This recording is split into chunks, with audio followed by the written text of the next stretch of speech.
जय हिंद दोस्तों, मैं मानिक नायक आप सबको अपने YouTube चैनल पे वेलकम करता हूं। और आज हम लोग स्टार्ट करने वाले हैं अपना नया सीरीज जिसका नाम है मेंस मेंटरशिप प्रोग्राम। ये आपको यहाँ पे आपको वेरियस कोचिंग इंस्टीट्यूट के मेंस के आंसर को क्वेश्चन जो है दिया हुआ है, जिसके टेस्ट सीरीज है उसके आंसर को कैसे हम अप्रोच लगा सकते हैं। ठीक है, तो आज से हमारा मेंस मेंटरशिप स्टार्ट हो रहा है और ये जो टेस्ट है हमारा एरिटेरिया टेस्ट सीरीज जो हुआ है, जो कि हाल ही में हुआ है, टेस्ट 1 में आपका हिस्ट्री सेक्शन से संबंधित है। और यहाँ पे 1 घंटे 20 मिनट का जो टेस्ट था और ये 114 मार्क्स फील्ड था। तो इसके आज कुछ क्वेश्चन को देख लेते हैं कि किस टाइप के क्वेश्चन यहाँ पे पूछे गए थे। 71 बीपीएससी मेंस मेंटरशिप प्रोग्राम हमारा स्टार्ट हो चुका है, जिसमें आपको हिंदी दोनों ही लैंग्वेज में आपका हिंदी और इंग्लिश मीडियम के लिए दोनों के लिए स्टार्ट किया गया है। जहाँ पे आपको मिलेगा कॉम्प्रिहेंसिव कवरेज ऑफ टॉपिक मिलेगा, वीडियो सॉल्यूशन मिलेगा हर क्वेश्चन का, फ्री पीडीएफ मिलेगा, पीवाईक्यू डिस्कशन सीरीज मिलेगा और रेगुलर टेस्ट यहाँ पे दिया जाएगा।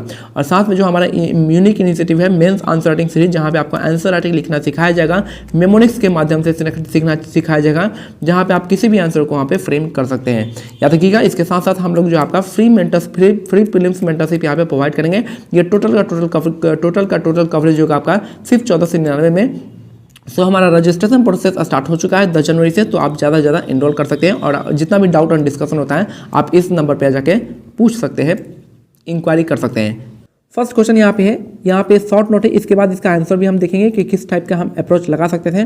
पहला जो क्वेश्चन है आपका, what are the characteristics of Patna Kalam style of paintings because of which it has become famous as a folk art. यानी पटना कलम चित्र कला शैली की इन किन विशेषताओं के कारण इसे लोक कला शैली के रूप में प्रसिद्धि मिले थे। ये पहला हमारा क्वेश्चन था। दूसरा क्वेश्चन था analyse the role of doctor Rajendra Prasad in the Indian freedom struggle. यानी भारतीय स्वतंत्रता संग्राम में राजेंद्र प्रसाद की क्या भूमिका रही है, उसका विश्लेषण करना है 8 मार्क्स में। नेक्स्ट है describe briefly about the temple architecture style prevalent in the ancient India with example के साथ आपको बताना है। प्राचीन भारत में प्रचलित मंदिर निर्माण कला शैलियों का उदाहरण सहित संक्षिप्त वर्णन करना है। क्वेश्चन डी है give a brief introduction of stupa cave architecture and write the main artistic feature related to it. इसके मेन आर्टिस्टिक फीचर जो है उसके बारे में डिस्क्राइब करना है। नेक्स्ट है स्तूप और गुफा वास्तुकला का संक्षिप्त परिचय देते हुए इससे संबंधित प्रमुख कलात्मक विशेषताओं को लिखना है। और लास्ट यहाँ पे है कि discuss the main features of the Madhubani painting. Madhubani painting के प्रमुख विशेषताओं का विवेचना करना है। इसके बाद जो है 2 लॉन्ग क्वेश्चन है जिसको हम देख सकते हैं। Right the main features of Maurya art. Do you believe that Maurya art was inspired by the foreign influence. यहाँ पे है कि मौर्य कला की प्रमुख विशेषताओं को लिखें। क्या आप मानते हैं कि मौर्य कला विदेशी प्रभाव से प्रेरित कला थी। नेक्स्ट है describe the main feature of the architecture sculpture and paintings of the Pala period. पाला पीरियड के आर्किटेक्चर को बताना है, स्कल्पचर को बताना है और पेंटिंग को बताना है। What are the prominent features of Pala art. Pala art के प्रोमिनेंट फीचर को बताना है जो हाईलाइट करते हैं in the context of contemporary Bihar. आज के बिहार में क्या क्या जो फीचर्स पाला पीरियड को हाईलाइट करते हैं वो यहाँ पे दिखाना है। पालकालीन स्थापत्य मूर्तिकला और चित्रकला की प्रमुख विशेषताओं का वर्णन करना है। पाल कला के तत्कालीन बिहार के संदर्भ में किन बातों को प्रमुखता से उजागर करता है, तो किन बातों को करता है वो हम यहाँ पे देखेंगे। तो ये हमारा ओवरऑल क्वेश्चन था। 114 मार्क्स के लिए ये आपका फुल एंड टेस्ट हुआ था। और चलिए इसके आंसर को हम यहाँ पे देखते हैं कैसे कैसे स्टार्ट करना है। आइए देखते हैं इसके पहले क्वेश्चन को। पहला क्वेश्चन है what are the characteristics of Patna Kalam style of painting because of which it has become a famous folk art. पहला यहाँ पे इसको लिखने का तरीका होगा हमारा क्या करना है, हमें इंट्रोडक्शन देना है, एक छोटा सा इंट्रोडक्शन देंगे, टाइमलाइन बताएंगे।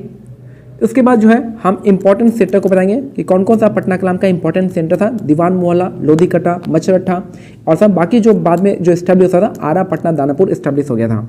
इसके बाद बताएंगे हम कि इंपॉर्टेंट सेंटर के बाद इंपॉर्टेंट पर्सनालिटी कौन कौन यहाँ पे आते हैं, कौन कौन से पर्सनालिटी है, उन पर्सनालिटी के पेंटिंग के बारे में थोड़ा सा चर्चा यहाँ पे कर देंगे। इसके बाद जो है इंपॉर्टेंट फीचर बताएंगे, क्या इनका फीचर था, फीचर जो कैरेक्टरिस्टिक हम बताएंगे। सबसे इंपॉर्टेंट जो आपका पटना कलाम को फोक आर्ट के रूप में देखने का था ये इसका सब्जेक्ट मैटर। इसकी जो विषय वस्तु थी वो काफ़ी इतनी स्ट्रॉन्ग थी और इतनी घुली मिली थी कि इसको एक प्रसिद्धि मिली थी। सबसे इंपॉर्टेंट था पहला आपका सब्जेक्ट मैटर, जो कि किस पे बेस था, ये कॉमन लाइफ पे बेस था, जो आम जनजीवन था उस पर बेस था। मार्केट लाइफ पे बेस था, जैसे मार्केट लाइफ पे बेस था, ट्रांसपोर्ट सिस्टम पे बेस था और ह्यूमन बिहेवियर दिखाता था। ये चारों से इसको काफ़ी ज़्यादा प्रसिद्धि मिला है। मार्केट लाइफ में आप बात करते हैं तो मार्केट लाइफ कैसा था, यहाँ पे फिश सेलर जो बैंगल बेचते थे, बैंगल सेलर, फिश सेलर यानी मछली जो बेचते थे उनका पिक्चर था। जो चूड़ियाँ बेचती थी उनका पिक्चर था। इसके बाद जो है आपका कोबलर जो मोची थे, फिर उसका कारपेंटर, इन सब का वहाँ पे पिक्चर दिखाया जाता था। यानी मार्केट लाइफ जो कैसे डेली इकोनॉमिक एक्टिविटी होता है उसी का वीडियो, उसी का यहाँ पे पिक्चर बनाया जाता था। इसके बाद है कुछ इंपॉर्टेंट फेस्टिवल था, जैसे होली, दशहरा, दिवाली, ये सब कैसे हम सेलिब्रेट करते हैं इसका भी चित्रण वहाँ पे बताता है और इससे भी काफ़ी आपको इसको प्रसिद्धि मिली थी। इसके बाद जो है यहाँ पे ट्रांसपोर्ट सिस्टम दिखाता था कि यहाँ पे बुलॉक कार्ट होता था, बैलगाड़ी, पालकी होता था, चलाते थे पालकी, बुलॉक कार्ट, हॉर्स कार्ट, ये सारे घोड़ा गाड़ी, बैलगाड़ी, ये सब चलता था वहाँ पे इस टाइप का। तो ये भी आपका इसका भी पिक्चर दिखाता है कि कैसा यहाँ पे लाइफ स्टाइल चल रहा था लोगों का, इकोनॉमिक एक्टिविटी कैसी थी। इसके बाद जो ह्यूमन बिहेवियर, मानव की बिहेवियर कैसे थी, फैमिली में रिलेशन कैसा था, फैमिली के बीच में क्या रिलेशन कैसा था, फ्रेंड्स, फैमिली और फ्रेंड्स के रिलेशन कैसे थे, ये सब यहाँ पे इस पिक्चर में बताया जाता था। सबसे स्ट्रॉन्ग था इसको फेमस होने का यही कि लोग जो है अपना जो है आपका उसमें पहले क्या होता था कि मुगल का चित्रकारी करते थे, बहुत बड़े बिल्डिंग बनाते थे, लेकिन अब जो है आम जनजीवन को चित्रकारी करने लगा तो लोगों में भी अपने आप लोग उससे जुड़ते गए कि हाँ ये तो मेरा ही लाइफ है, इसको हम डेली देखते ही हैं, ये ऐसा काम करता है, वह वैसा काम करता है, तो इससे लोग आपस में जुड़ते गए और ये इसको एक नया पहचान मिल गया। तो इस तरीके से यहाँ पे फेमस फॉक आर्ट बन जाता है। पहला ये कैरेक्टरिस्टिक्स है। आपको ये सारा सब्जेक्ट मैटर, विषय वस्तु आपको लिखना पड़ेगा। इसके बाद आप बताएंगे दूसरा जो पॉइंट देंगे आपका, यहाँ पे इंडिविजुअल एक व्यक्ति का सोशल स्टेटस बताता है कि वो क्या काम कर रहा है, वो सोशल स्टेटस दिखाता है एक पर्टिकुलर इंसान का, जो कि उसको फेमस बनाता है इस आर्ट को। तीसरा पॉइंट देंगे वहाँ पे, तो वहाँ का कलर कॉम्बिनेशन जो था काफ़ी यूनिक था। हम लोग नेचुरल कलर यूज करते थे, कहाँ से, नेचुरल कलर बनाते थे, पेड़ों से, पत्तियों से, फूलों से, मेटल से, ये सब से। और वहाँ पे सबसे इंपॉर्टेंट कलर कौन था, वाटर कलर था। वाटर कलर का यूज यहाँ पे होता था, काफ़ी यूनिक कलर कॉम्बिनेशन था। इसके बाद जो है थीम जो होता था यहाँ पे, इस पेंटिंग का जो थीम था वो वो लोगों को, अगर आप देखोगे उस पेंटिंग को तो लगेगा कि वहाँ पे कहानी चल रही है, कलाएं वहाँ पे कहानियाँ दिखा रही हैं। आपको देखने से लगेगा कि हाँ एक कहानी, हम लोग से जुड़ी कहानियाँ वहाँ पे दिखाई जाती है। मतलब पेंटिंग से ही पता चल जाता है कि कहानी दिख रही है। चौथा था, वहाँ पे कोई भी किसी भी टाइप का वहाँ पे बैकग्राउंड नहीं होता था, ना ही उसका फोरग्राउंड होता था और ना ही वहाँ पे बॉर्डर दिया जाता था। कास्ट बेस्ड ऑक्यूपेशन वहाँ पे चलता था। इस तरीके से जो आपका पटना कलम पेंटिंग को काफ़ी प्रसिद्धि मिली है।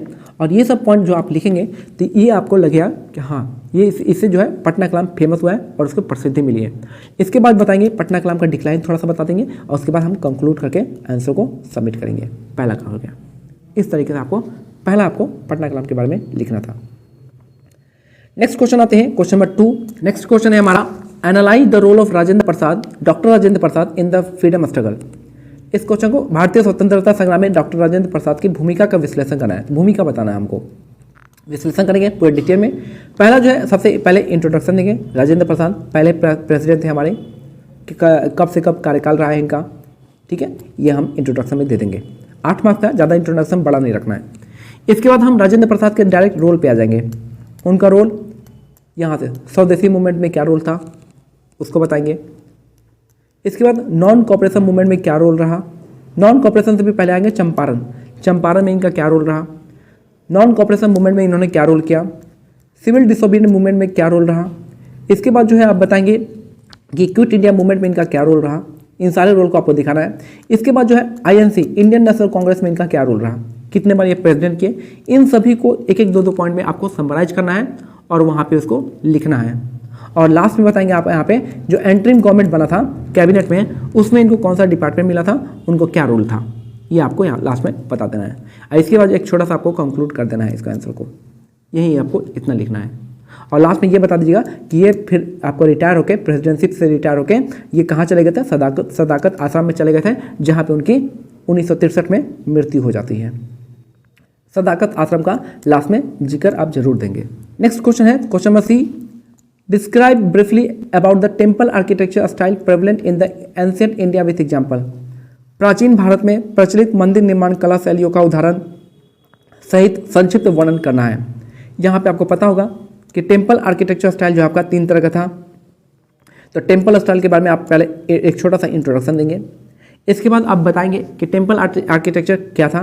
पहला था आपका कौन सा, नॉर्थ इंडिया में नागर शैली चलता था, साउथ इंडिया में द्रविड़ शैली चलता था, और जो आपका सेंट्रल इंडिया में था आपका वो आपका बेशर शैली का आता था। इसमें आप इन तीनों को यहाँ पे कुछ थोड़ा थोड़ा लिखेंगे, डिस्क्राइब करेंगे। इसके बाद जो है टेम्पल बताएंगे कौन कौन से मंदिर थे, टेम्पल कौन कौन थे। लिंगराज मंदिर दे देंगे, लिंगराज मंदिर आपका नॉर्थ इंडिया का, विद्योसर टेम्पल, ऐरावतेश्वर टेम्पल जो है आपका ये साउथ इंडिया का बता देंगे।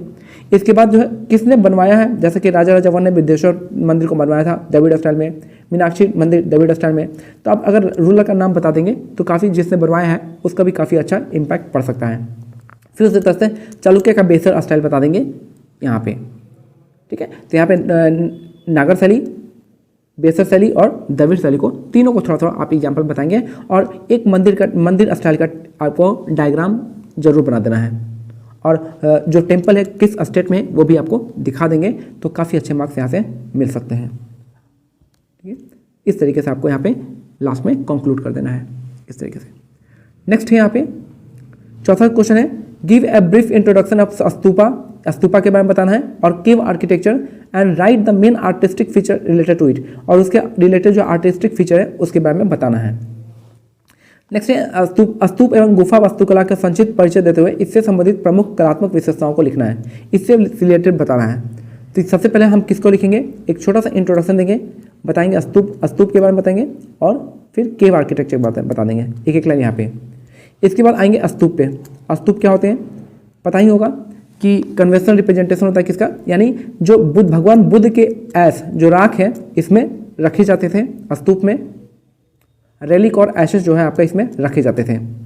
इसके बाद जो स्तूप आप बताएंगे कि स्तूप का जो आपका कोर होता था वो कच्चे ईंटों का बना होता था, और जो बाहर का जो सरफेस था वो आपका जो उसको हम आउटर सरफेस होता था वो पके हुए ईंट का बना होता था, और आउटर सरफेस पे हम क्या करते थे, एक मोटे प्लास्टर का लेयर चढ़ा देते थे उस पर मजबूती के लिए।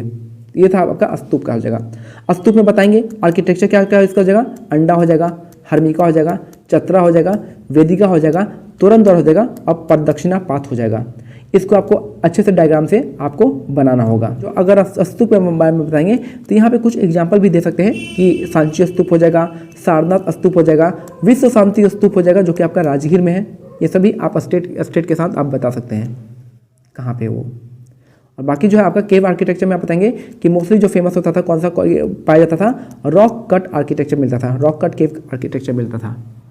रॉक कट में आप बता देंगे वहाँ पे कि इंपॉर्टेंट फीचर्स क्या क्या होता था इससे रिलेटेड होता था। इसका जो गेटवे होता था काफ़ी डेकोरेटिव होता था, और इसके अंदर का जो पॉलिश होता था काफ़ी स्मूथ पॉलिशिंग होता था, ठीक है, हाईली पॉलिश होता था। इसके इंटीरियर जो वॉल होते थे काफ़ी ज़्यादा पॉलिश होते थे, और गेटवे जो होता था इसका काफ़ी डेकोरेटिव होता था, ये बता सकते हैं।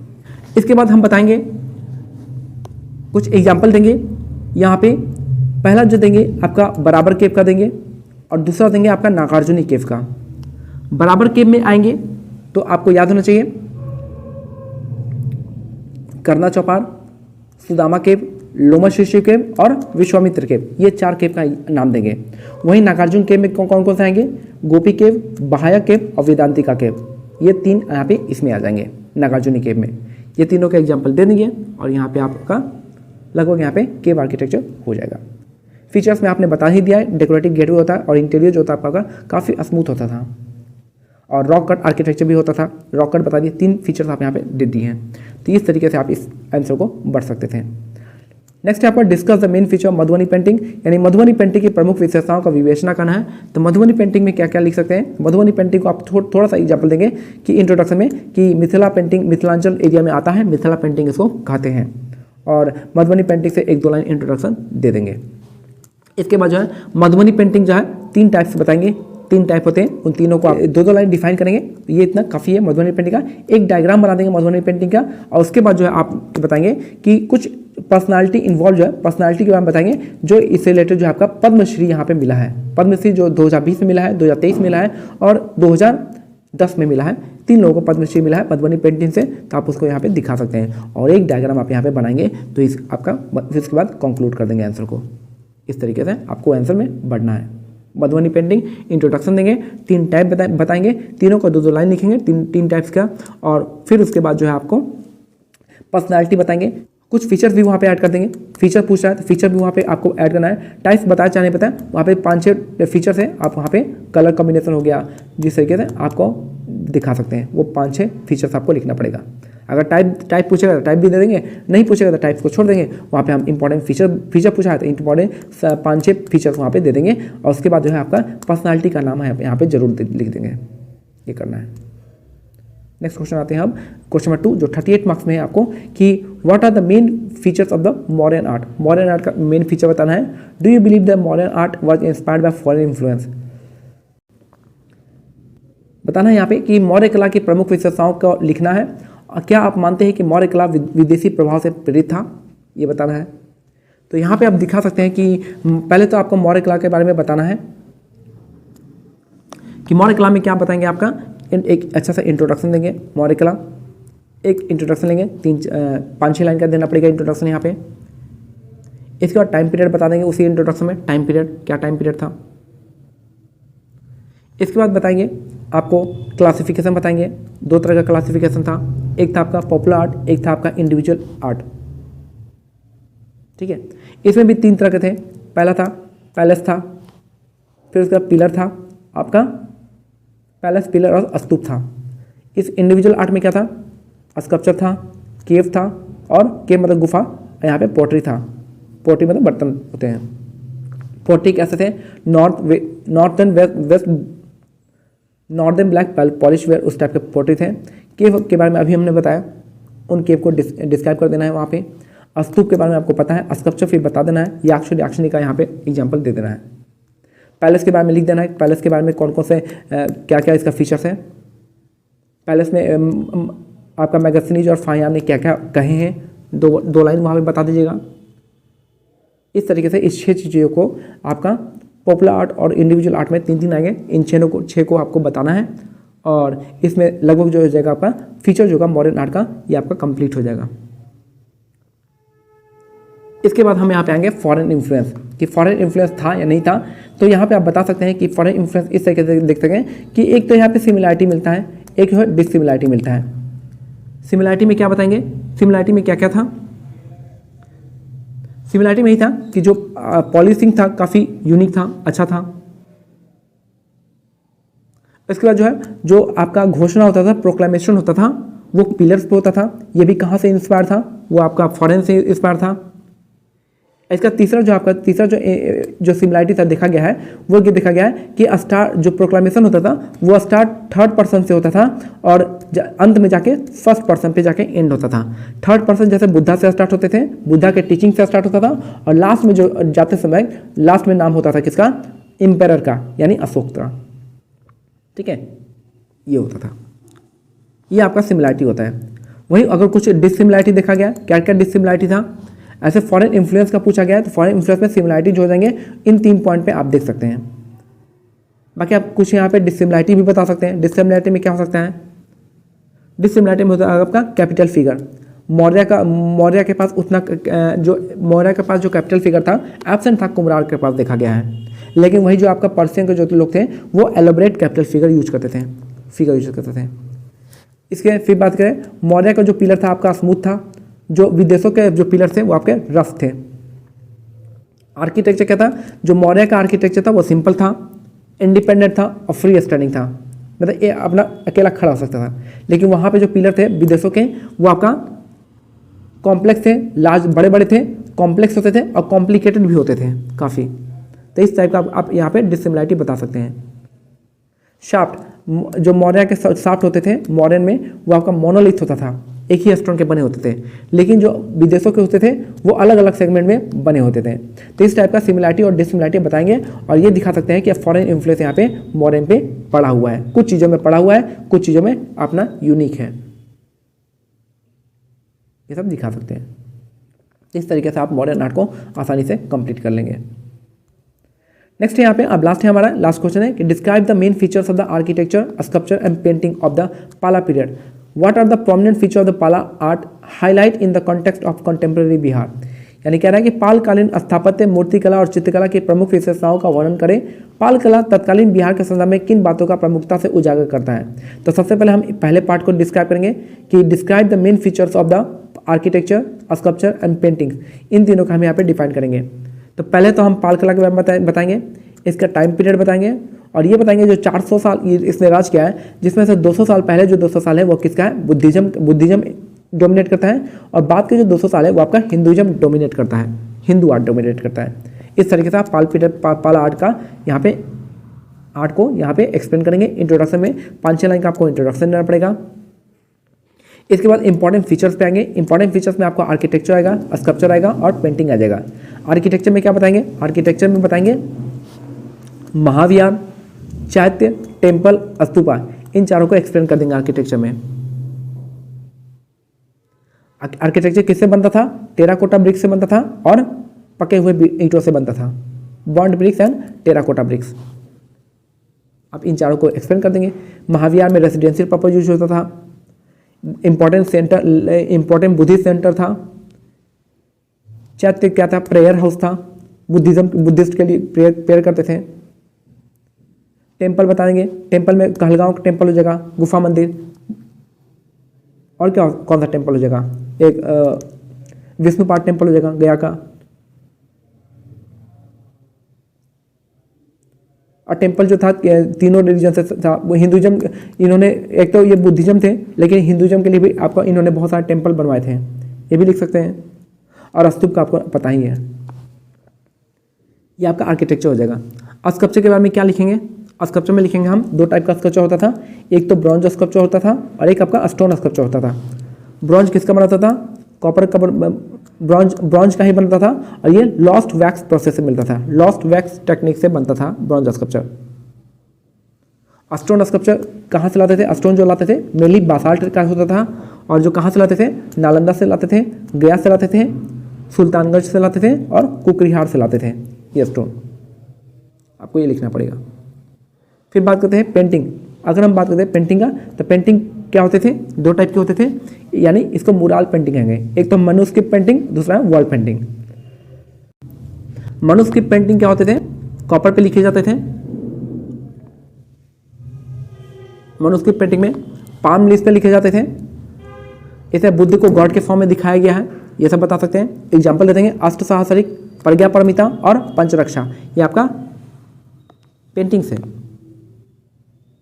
वॉल पेंटिंग में क्या बताएंगे, वॉल पेंटिंग में जो सरायकिला नालंदा में जो पेंटिंग मिला है लड़की का जो मेकअप करते हुए दिखाती है, उसके बारे में आपको यहाँ पे लिखना है इस पेंटिंग में, यहाँ पे। तो वॉल पेंटिंग और आपका मनुस्क्रिप्ट पेंटिंग दोनों आपको यहाँ पे लिखना है। यहाँ से लिखेंगे, ये आपका पाल कला का पहला पार्ट यहाँ पे कंप्लीट होता है। इसके बाद आएंगे what are the prominent feature of the Pal art highlighting in the context of contemporary Bihar. Country यानी कह रहा है कि पाल कला तत्कालीन बिहार के संदर्भ में किन बातों का प्रमुखता से उजागर करता है। किसका उजागर करता है, पहला तो दिखाता है हमें क्या कि जो यहाँ पे जो कल्चर और ट्रेडिशन था काफ़ी रिच था। पहला क्या दिखाता है, जो कल्चर एंड ट्रेडिशन जो था काफ़ी रिच था यहाँ पे। दूसरा है एजुकेशनल सेंटर, एजुकेशन सेंटर भी क्या थे, रिच थे, डेवलप थे। और आज भी जो है, आज भी ये मेन एजुकेशन सेंटर ही है। नालंदा हो, विक्रमशिला हो, उदंतीपुर हो, ये सारे के सारे जो है आपका इंपॉर्टेंट सेंटर ऑफ लर्निंग है, आज भी है बिहार शरीफ में। और क्या दिखाता है,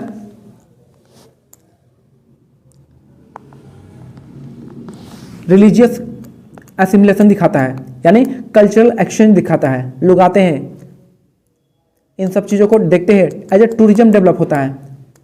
टूरिज्म डेवलप करके क्या होगा, इकोनॉमिक एक्टिविटी बढ़ेगी, जिससे इकोनॉमिक डेवलपमेंट होगा बिहार का, ये दिखा सकता है। और क्या हो सकता है, इनोवेशन, मूर्तियों में इनोवेशन दिखाएगा। किस पे बेस्ड होते हैं, मेनली जो फोकस करता है किस पे, ये गॉड एंड गॉडेस पे फोकस करता है। आज भी इसी तरीके से हम लोग भी दुर्गा पूजा मनाते हैं और गॉड और गॉडेस पे फोकस करते हैं, हम लोग भी आज भी करते हैं। मूर्तियों को बहुत अच्छे से सजाते हैं, ऑर्नामेंटेशन करते हैं। पहले भी जब सजाते थे, आज भी हम मूर्तियों को सजाते हैं। आज भी हमारी मूर्ति पीछे से हम लोग फ्रंट पार्ट पे फोकस करते हैं, बैक पार्ट आज भी एकदम स्ट्रेट है, उधर कोई भी फोकस नहीं होता है बैक पार्ट पे मूर्तियों के, आज भी हम लोग वही कहते हैं। आज भी वहाँ पे वज्रयाना बुद्धिज्म को मानता था। यहाँ पे इफेक्ट ऑफ तांत्रिज्म था, तांत्रिज्म था और सुपरस्टिशन था। आज भी देखते हैं कि हम आज भी कंटेम्प्रेरी बिहार में इफेक्ट ऑफ सुपरस्टिशन, अंधविश्वास और तांत्रिज्म का इफेक्ट है।